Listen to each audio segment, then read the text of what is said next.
Bonjour à toi explorateur. La vidéo d'aujourd'hui traitera de la troisième croisade noire d'Abaddon, et je vous enjoins à regarder les vidéos traitant de la première et de la deuxième croisade avant celle-ci. Et si celle-ci vous plaît, n'hésitez pas à me le dire dans les commentaires. Bon visionnage à vous.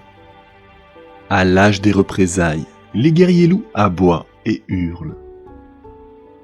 Le monde sanctuaire de Gerstal était connu depuis longtemps comme un lieu de paix dans le Segmentum Obscurus, et ses fidèles offraient leurs prières quotidiennement à l'empereur Dieu.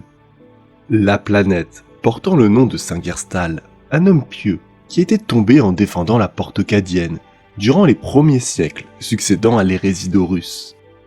Et il était maintenant enseveli sous la capitale de ce monde d'abattre. Mais de son vivant, il avait été prophétisé que le saint ressusciterait lorsque l'œil de la terreur s'ouvrirait pour la dernière fois, et qu'il endiguerait alors la marée des traîtres. Et en l'an 909 du 32e millénaire, l'Imperium connut de nouveau une croisade noire qui ébranla une fois de plus les défenses dont Cadia était maintenant la clé de voûte. Abaddon avait alors par l'intermédiaire du prince démon Be'lakor manipulé un prince démon de corne afin qu'il l'aide à prendre d'assaut Cadia.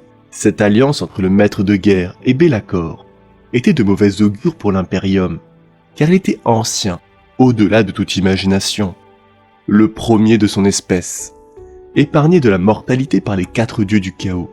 Il avait alors reçu de chacun d'eux une fraction de leur pouvoir.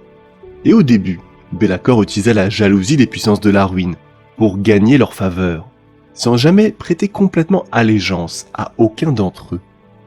Pendant un certain temps, les dieux se disputèrent Be'lakor comme des enfants se chamailleraient pour leur jouet préféré.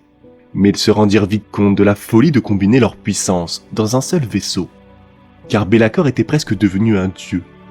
Et ainsi, se rendant compte de leur erreur, ils commencèrent bientôt à créer de nouveaux princes démons, chaque dieu choisissant uniquement des champions qui lui seraient fidèles à eux et eux seuls. Be'lakor restait toutefois le plus fort des princes démons, même si sa puissance diminuait à mesure que les dieux répandaient leur pouvoir parmi leurs autres serviteurs. Que Be'lakor souhaite devenir un dieu n'était un secret pour personne, mais que le maître des ombres ait choisi de s'allier au maître de guerre et à ses croisades noires était une nouvelle qui changerait le destin de la galaxie pour les millénaires à venir. Ainsi, avec des mensonges et des promesses chuchotées, le maître de guerre libéra contre la porte cadienne le prince démon de corne Tholomine, surnommé le prince des princes, ancien même pour son engeance. Celui-ci qui avait naguère participé au siège de Terra lui-même, hurlait de satisfaction à l'idée de ce siège. Abaddon ayant convaincu la créature que le sang des guerriers de l'Abdetus Astartes pourrait lui accorder une force inouïe et le pouvoir d'écraser ses rivaux au sein de l'œil. Et dans un assaut sanglant, Tholomine et ses sbires tuèrent plusieurs millions de soldats impériaux, dont le célèbre premier régiment de Taros, et attirèrent une douzaine de chapitres Space Marine.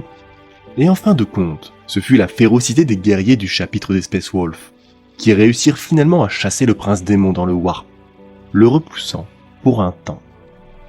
Mais le plan du maître de guerre ne visait pas Cadia elle-même. Celui-ci, profitant de cette diversion, dirigea une force de frappe réduite afin de profaner le monde sanctuaire de Gerstal, brisant les anciens sceaux du tombeau du saint et détruisant complètement ses restes, tandis que l'attention de l'Imperium était ailleurs. Cet outrage suprême, bannissant l'esprit du saint et annulant la prophétie voulant qu'il se relève un jour d'entre les morts, tout en affaiblissant les défenses psychiques de la planète. Et ainsi, alors que les défenseurs de Cadia jubilaient de cette nouvelle victoire, patiemment, méthodiquement, Abaddon tissait une toile de causalité qui verrait ses plans récompensés dans les millénaires à venir.